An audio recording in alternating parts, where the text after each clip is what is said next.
నమస్కారం, నేను మీ కొర్వి వినయ్ కుమార్. తెలంగాణ రాష్ట్రంలో పలు కీలక పరిణామాలు చోటు చేసుకుంటున్నాయి. బీఆర్ఎస్ బీఎస్పీ పార్టీల కలయిక పరిణామాలు ఏంటి ఒకసారి చూద్దాం. ముందుగా బహుజన్ సమాజ్ పార్టీ గురించి తెలుసుకుందాం. బహుజన్ సమాజ్ పార్టీ దేశవ్యాప్తంగా కాంగ్రెస్, బీజేపీ, కమ్యూనిస్ట్ పార్టీల తర్వాత 4వ అతిపెద్ద జాతీయ పార్టీగా కొనసాగుతుంది. దేశవ్యాప్తంగా ఉన్నటువంటి అనేక రాష్ట్రాలలో ఆ పార్టీకి రాష్ట్ర అధ్యక్షులు ఉన్నారు. అక్కడ జరుగుతున్నటువంటి అసెంబ్లీ, పార్లమెంట్ ఎన్నికల్లో బహుజన్ సమాజ్ పార్టీ అభ్యర్థులు పోటీ చేసి గెలుస్తున్నారు. ఒక 2-3 స్థానాల్లో అయినా వాళ్ళు గెలిచే అవకాశాలు ప్రతి రాష్ట్రంలో కల్పించుకున్నారు. అయితే పరిస్థితులు ఏర్పడినప్పుడు ఆయా పరిస్థితులను బట్టి ఆయా పార్టీలకు మద్దతు పలికి అక్కడ ప్రభుత్వాల ఏర్పాటులో కీలకంగా వ్యవహరిస్తున్నారు. కొన్నిసార్లు కొన్ని ప్రభుత్వాలను దింపే కార్యక్రమంలో కూడా వారి పాత్ర ఉంటుంది. అయితే అలాంటి పార్టీ తెలంగాణ రాష్ట్రంలో కూడా ఉంది. బహుజన్ సమాజ్ పార్టీ రాష్ట్ర అధ్యక్షుడిగా మాజీ ఐపీఎస్ ఆర్ఎస్ ప్రవీణ్ కుమార్ కొనసాగుతున్నారు.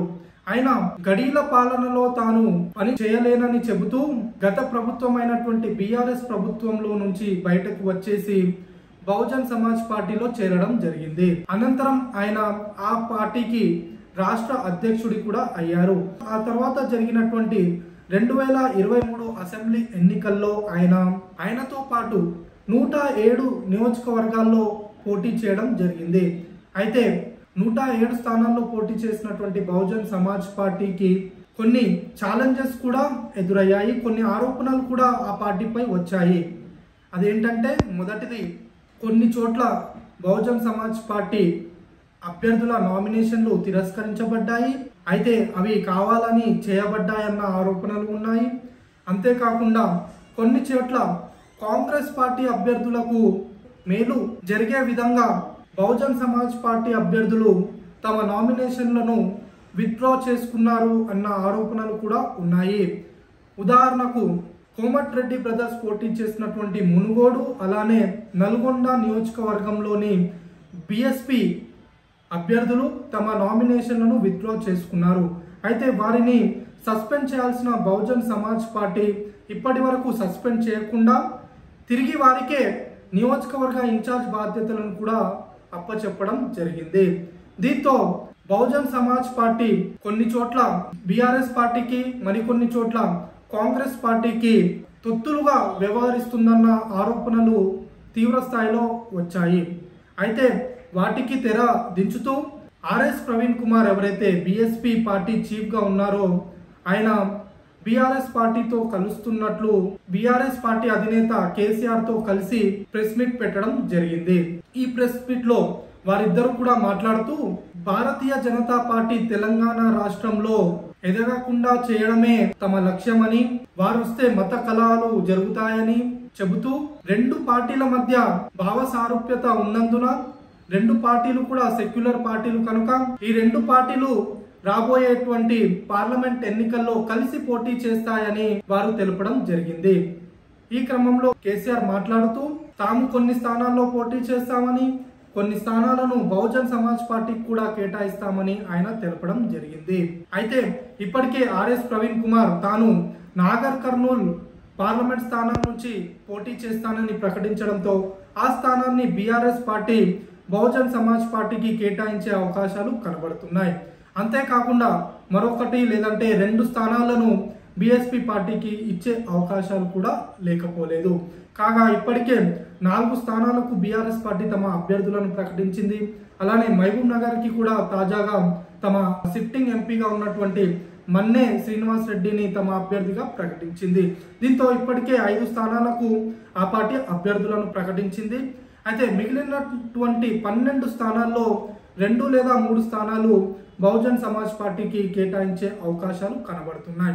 అయితే ఈ 2 పార్టీల కలయిక వల్ల ఇప్పటికే బహుజన్ సమాజ్ పార్టీలో తీవ్ర చర్చ సాగుతుంది. కొంతమంది ఇప్పటికే రాజీనామా కూడా చేసి వెళ్లిపోవడం జరిగింది. ఇక భారత రాష్ట్ర సమితికి వస్తే ఆర్ఎస్ ప్రవీణ్ కుమార్ వల్లే తాను ఓడిపోయానని చెబుతూ సిర్పూర్ కాగజ్ నగర్ బీఆర్ఎస్ అభ్యర్థిగా పోటీ చేసినటువంటి బీఆర్ఎస్ నేత కోనేరు కోనప్ప ఇప్పటికే ఆ పార్టీకి రాజీనామా చేయడం జరిగింది. అయితే బీఎస్పీ పార్టీ వల్ల ఎంతో కొంత మొన్న జరిగినటువంటి ఎన్నికల్లో బీఆర్ఎస్ పార్టీకి లాభం జరిగిందనేది వాస్తవం. ఒక ఉదాహరణ కూడా నేను ఈ సందర్భంగా చెబుతాను. మొన్న జరిగినటువంటి అసెంబ్లీ ఎన్నికల్లో చేవెళ్ల అసెంబ్లీ నియోజకవర్గంలో బీఎస్పీ పార్టీకి 0.87% ఓట్లు రాగా బీఆర్ఎస్ పార్టీ అభ్యర్థి 0.14% ఓట్లతో గెలుపొందడం జరిగింది. అంటే స్వల్పంగా కాంగ్రెస్ పార్టీ అభ్యర్థిపై 268 ఓట్ల తేడాతో ఆయన గెలవడం జరిగింది. ఒకవేళ కాంగ్రెస్ పార్టీకి బీఆర్ఎస్ పార్టీకి నెక్ టు నెక్ ఫైట్ జరిగి ఉంటే బీఎస్పీ పార్టీ ఏదైతే 2%కి తక్కువ ఓట్లు ఉన్నప్పటికీ కూడా బీఎస్పీ పార్టీకి ఉన్నటువంటి 1-2% ఓట్ల డిఫరెన్స్ తో బీఆర్ఎస్ పార్టీ అభ్యర్థులు గెలుపొందే అవకాశాలు ఉంటే బీఎస్పీ వల్ల లాభపడి ఉండేది. కానీ కాంగ్రెస్ పార్టీ వేవ్ బలంగా రావడంతో బీఎస్పీ పార్టీ కూడా తన మనుగడను సాధించలేకపోయింది. దానివల్ల బీఆర్ఎస్ పార్టీకి పెద్దగా బెనిఫిట్ జరగకపోయినప్పటికీ కొన్ని చోట్ల బీఆర్ఎస్ పార్టీకి దానివల్ల లాభం జరిగింది.